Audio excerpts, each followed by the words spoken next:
కాకినాడ జిల్లా జగ్గంపేటలో కార్యకర్తల సమావేశంలో చంద్రబాబు మాట్లాడుతున్నారు. ఇప్పుడు లైవ్ చూద్దాం. కానీ ఒకసారి కుటుంబ సభ్యుల్ని పోగొట్టుకున్నాం.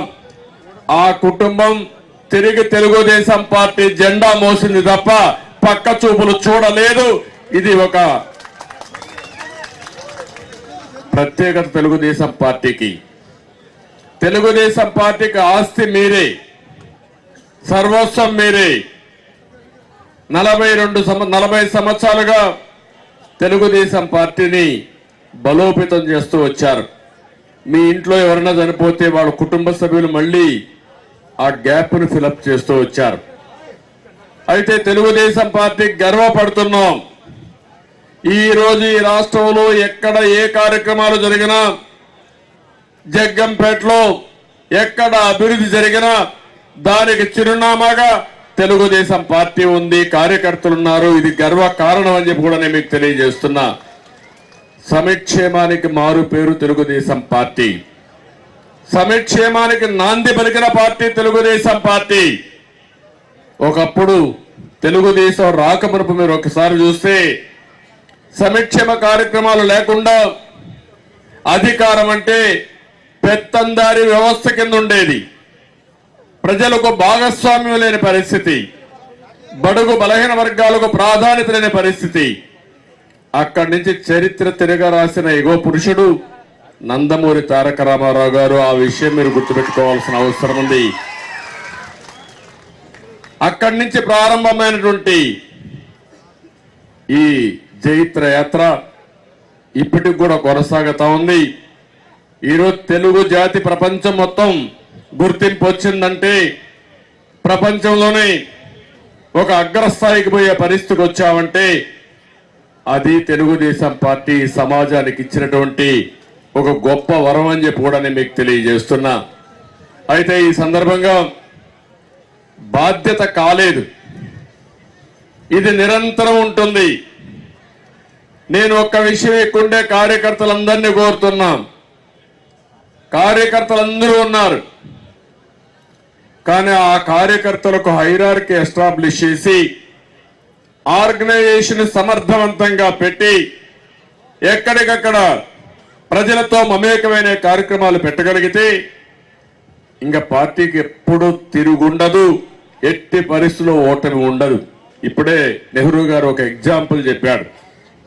ఇక్కడనే నిన్న సాయంత్రం కార్యకర్తల మీటింగ్ ఉందంటే రాష్ట్ర పార్టీ ఆఫీస్ నుంచి మీ అందరికీ, ముఖ్యంగా కాన్స్టిట్యున్సీ ఆఫీస్ కి ఒక వాట్సాప్ పంపించారు. ఆ వాట్సాప్ పంపిస్తే ఆ స్లైడ్స్ అన్ని రాత్రికి రాత్రే ఫ్లెక్సీలు తయారు చేసి ఇక్కడ డిస్ప్లే చేయగలిగారంటే అది వారు చెప్పింది క్రమశిక్షణ కానీ సమర్థత. ఇక్కడుండే నాయకత్వానికి ఆ సమర్థత ఉంది, ఇమ్మీడియట్ గా చేయగలిగారు. ఇక్కడ ఎట్టయితే చేశారో, నేను ఒక మెసేజ్ ఇస్తే లాస్ట్ మైల్లో ఇప్పుడు అందరూ మీరు వచ్చారు. 2500 మంది నియోజకవర్గంలో ఉన్నారు. మన పార్టీకి ఒక హైరార్కీ ఉంది. ఇంకొక విషయం కూడా గుర్తుపెట్టుకోవాలి, దేశంలోనే కార్యకర్తలకు ప్రత్యేకమైన గుర్తింపిచ్చిన ఏకైక పార్టీ తెలుగుదేశం పార్టీ. ఇప్పుడే కాదు, సమైక్య ఆంధ్రప్రదేశ్ లో కూడా అంత మునుపు ఏరే పార్టీ ఆఫీసులకు పోతే వీళ్ళు డబ్బులిచ్చి కాఫీ తాగాలి, లేకుంటే డబ్బులిచ్చి లంచాలు ఇచ్చి అపాయింట్మెంట్లు కావాలి. కానీ తెలుగుదేశం పార్టీ ఎవరైనా ఆఫీస్కి వస్తే సొంత ఇంటికి పోయినప్పుడు ఏ విధంగా గౌరవం ఉండాలో ప్రత్యేకంగా మిమ్మల్ని గౌరవించిన పార్టీ తెలుగుదేశం పార్టీ. ఇప్పుడు కూడా క్యాంటీన్ అక్కడ కంటిన్యూ అవుతుంది. హైదరాబాద్ లో కానీ అమరావతిలో కానీ మధ్యాహ్నం పూట ఎవరన్నా వస్తే భోంచేయకుండా పోయే పరిస్థితి లేదు. అది తెలుగుదేశం పార్టీ ప్రత్యేకత అని చెప్పి కూడా నేను మీకు తెలియజేస్తున్నా. కార్యకర్తలకు జీవిత బీమా పెట్టిన పార్టీ తెలుగుదేశం పార్టీ. ఈ విషయం కూడా మీరు గుర్తుపెట్టుకోవాలి. ఎవరన్నా చనిపోతే 2 లక్షల రూపాయల ఆర్థిక సహాయం చేశాం. ఇప్పుడు కూడా మనం ఒకటే ఆలోచిస్తున్నాం, ఎవరైనా ఒక కుటుంబ సభ్యుడు చనిపోతే రాష్ట్ర పార్టీ దగ్గర నుంచి గ్రామ స్థాయి వరకు అవసరమైతే ఆర్థిక సహాయం చేసి ఆ కుటుంబాన్ని ఆదుకుంటున్నాం. తెలుగుదేశం పార్టీలు ఎవ్వరు కూడా అనాథలు కాదు. ఎవరున్నా లేకపోయినా తెలుగుదేశం పార్టీలో ఒక భద్రత ఉంటుందనే విషయం మీరందరూ గుర్తుపెట్టుకోవాల్సిన అవసరం ఉంది. అయితే ఇక్కడికి నేను వచ్చినప్పుడు ఈ భవిష్యత్తులో కూడా ఇంకొక స్థాయికి తీసుకుపోవాల్సిన బాధ్యత ఉంది. నన్ను గౌరవించారు, పార్టీ మీద ప్రేమతో ముందుకు పోయారు. అధికారం వచ్చినప్పుడు కొంతమందికి పనులు కాలేదని కూడా అసంతృప్తి ఉంది. కానీ భవిష్యత్తులో ఇవి జరగకుండా ఒక పగడ్బందీ వ్యవస్థకు శ్రీకారం చుడుతున్నాం. తప్పకుండా నేను మీ అందరికి హామీ ఇస్తున్నా, మీరు చేసే పని విధానమే మీకు శ్రీరామ రక్షని మరొకసారి మీ అందరికి హామీ ఇస్తున్నా. ఒకప్పుడు ఆర్గనైజేషన్ పై నుంచి ఉంది.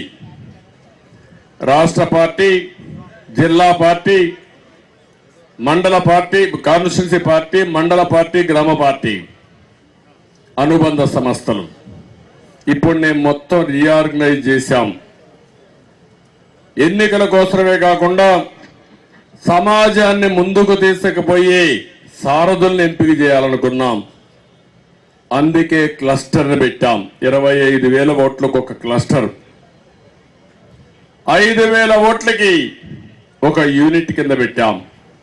బూత్ని యథావిధిగా ప్రతి ఒక్క బూత్ ఉంటుంది కాబట్టి బూత్ని పెట్టాం. ఇంకో పక్కన 50-100 ఓట్లు, దానికంటే పైన పోతే ఇంకొకరిని తీసుకున్నాం.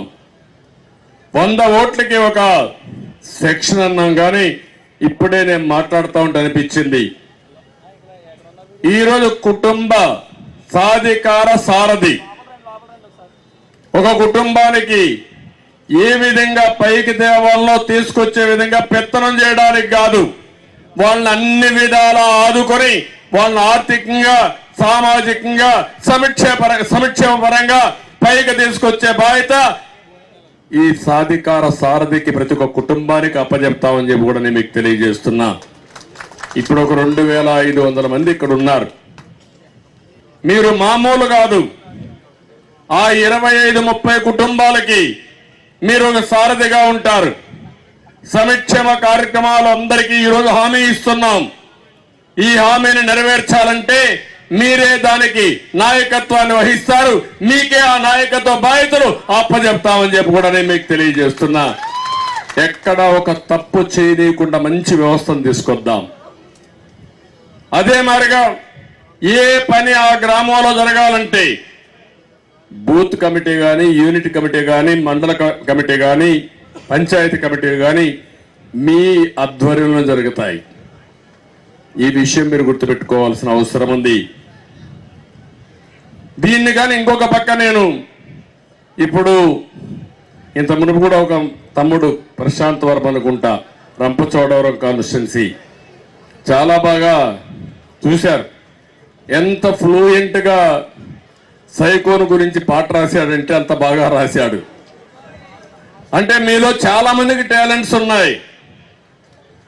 మీరు కానీ మెదడుకు పని పెడితే బ్రహ్మాండంగా ముందుకు తీసుకుపోయే పరిస్థితి వస్తుంది. నేను ఇక్కడ ఒకే విషయం ఆలోచిస్తున్నా. ఇక్కడ వేదిక పైన వాళ్ళందరూ తెలివైన వాళ్ళు, మాకు తెలివి లేదు కాబట్టి కిందన కూర్చున్నామని లేదు. మీకు అవకాశం ఇస్తే మీలో చాలా మంది వేదిక పైన వాళ్ళకంటే ఇంకా బాగా చేసే సమర్థత మీలో ఉంది. ఈ విషయం మనం గుర్తుపెట్టుకోవాల్సిన అవసరం ఉంది. ఎందుకు నేను ఏ మాట వాడుతున్నానంటే, కొంతమందికి కొన్ని అవకాశాలు వస్తూ ఉంటాయి, వాళ్ళు ఆ పదవిలో రాణిస్తూ ఉంటారు.